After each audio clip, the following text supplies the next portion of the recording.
ay si Lani Bicanha, saka estudyante sa Ramon Magsaysay Memorial Colleges. Ako para mag-interview sa imo ha, mahitungod sa Parent Teacher Association. So isa ka sa na akong napili nga participant para niini nga interview. So ang akong title ay ang title ako sa akong research is Exploring Parents' Lived Experiences in School Governance through Parent Teacher Association. So okay lang ba sa imo ma'am? Ako kang interview pod. Okay lang, ma'am. So, hindi na ta magsugod, ma'am. Okay. Ang una na kong pangutana is, what is your view of your overall experiences or experience as a parent participating in the PTA? Can you describe a specific experience that shaped this view? So, ang saan imong mga panglantaw sa imong kinatibuan nga kasinatian? Sa kinatibukan, positibo o makahuluganon ang akong kasinatian, isip ginikanan nga apil sa PDA. Nakahatag kini o kahigayunan nga mas mapalapit ko sa eskwelahan sa akong anak. Sa kasinatian nga nakaapekto ani, mao ang pag-apil nako sa usa ka kalihukan sa eskwelahan, diin nakita nako ang panikiusa sa ginikanan o magtutudlo. Nakasabot ko nga importante gyud ang kooperasyon para sa kaayuhan sa mga estudyante. Wala na, ma'am. Salamat, ma'am. So, describe a specific experience in the PTA that strongly influence how you see your involvement as a parent, and what made that experience meaningful to you. So, isa ka particular na kasinatian nimo sa PTA nga dako og impluwensya sa imong panlantaw sa imong pagkalambigit sa isip ginikanan. Usa ka makahuluganon nga kasinatian para nako mao ang pagtabang sa pag-organisar sa usa ka kalihukan sa eskwelahan. Nakita nako nga bisan gamay nga kontribusyon, dako gihapon ang epekto niini. Nahatagan ko og pagpati nga importante ko o nakatabang gyud ko. Ato lang mo. Ma'am, daghang salamat sa imong tubag. So, sunod mo pangutana. Describe how time commitments in the PTA are experienced in your daily life. Can you share a situation where this felt particularly manageable or difficult? Diyan sa imo pagdala sa imong mga oras sa PTA, diyan sa imong inadlaw-adlaw nga kinabuhi o makasaysay ba ka o sa kasitwasyon?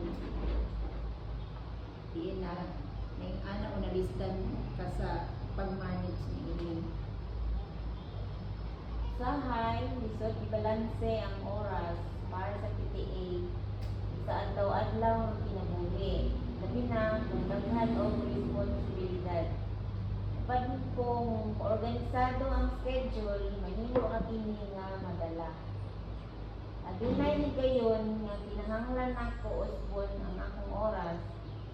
Pero nabati nako ang kalipay human sa akong pag-apil.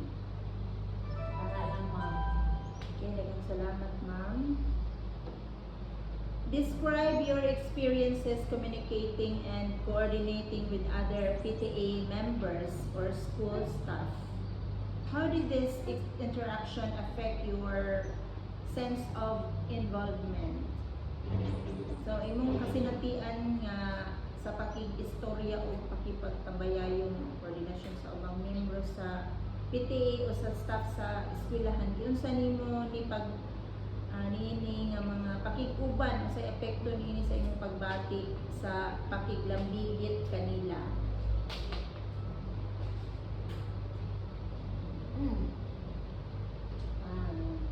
Ayaw ang akong kasinatian sa pagkikomunikar o pakigtambayayong sa ubang miyembro sa PTA o mga staff sa eskwelahan. Ang katabang kini sa pagpalambo sa relasyon o pagsabot sa mga isyu sa eskwelahan. Tungod niini, nabati nako nga mas naapil o mas kumpiyansa ko isip ginikanan. Ana lang, ma'am. Okay, daghang salamat sa inyong tubag, ma'am. So, describe a time when you felt your role as a PTA member was clear or unclear. How did that experience shape how you see your contribution? So, makahulagway ka o isa ka higayon nga diin gibati nimo nga klaro o dili klaro ang imong papel isip miyembro sa PTA. Kung yun sa nimo niini nga kasinatian ang paghulma sa imong panlantaw nga sa imong natampo o contribution sa organisasyon o sa association. At dunay mga higayon nga dili klaro ang akong papel, labi na sa sinugdanan. Apan, pinaagi sa mga meeting o ideya, nasabtan ako unsa akong maambag. Katabang kini nga mahimong mas aktibo o responsable ko. Kana lang. Okay, salamat ma'am. Katubag sa sunod na tamang pangutana. So, what is it like for you to balance responsibilities or PTA responsibilities with your personal and family life? Can you describe a moment with this felt challenging or manageable?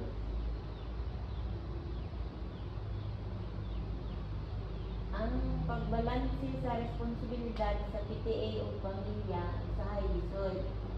Labi na kung daghan o buluhaton sa balay o trabaho.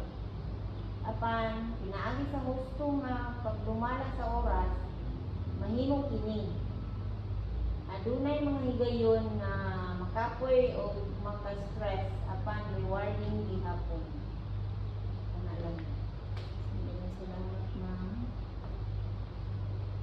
Can you describe an experience where conflict or disagreement occurred in the PTA? What emotions did you go through during and after that experience? Naka-experience ko og dili pagsinabtanan sa usab ka diskusyon sa PTA. Sa una, nabati nako ang stress. Apan nasulbad ra kini pinaagi sa maayong komunikasyon. Man ato, nabati nako ang kahupayan ug nakaton ko sa pagrespeto sa opinion sa uban.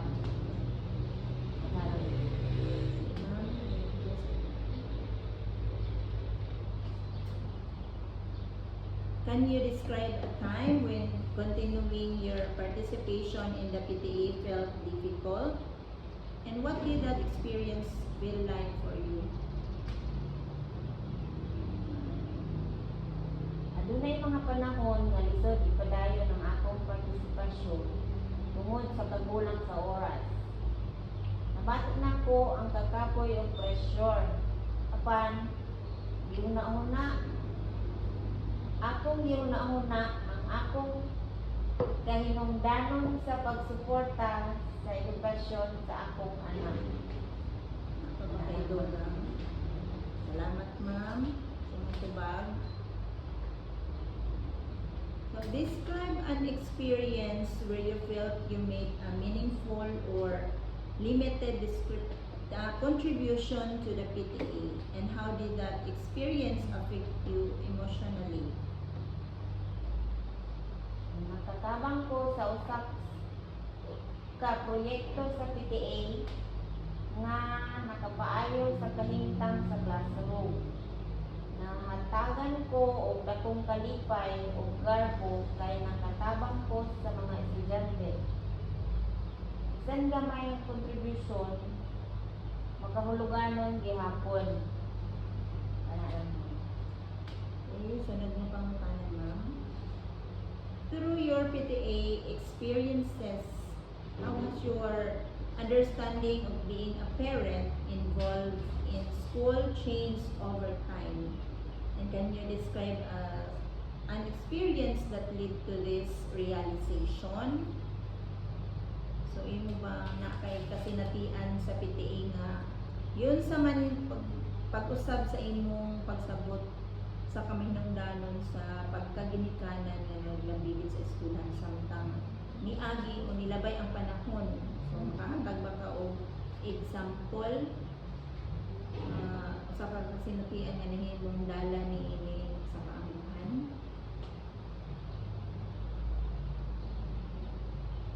Sa paglabay sa panahon, na mas nasabtan ako ang kahinungdanon sa partisipasyon sa ginikanan sa eskwelahan.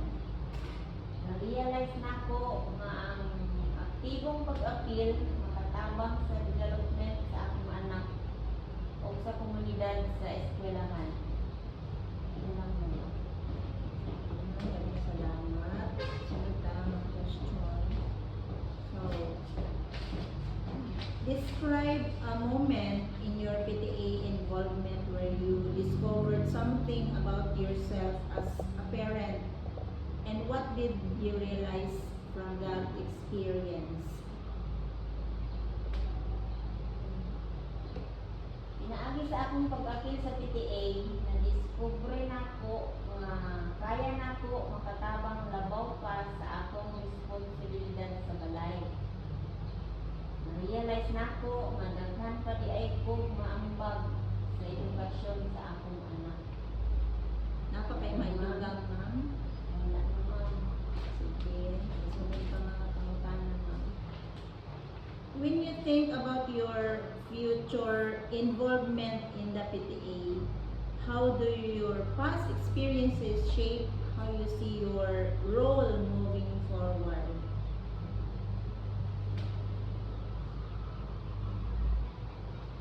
Ang akong mga kasinatian kaniadto maghatag og inspirasyon nga magpadayon ko sa akong pag-apil sa PTA sa umaabot.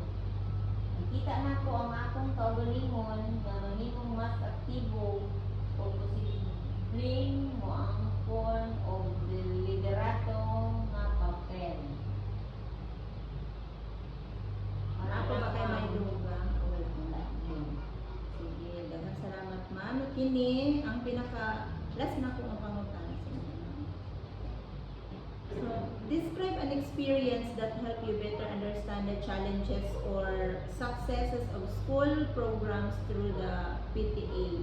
And what did that experience reveal to you?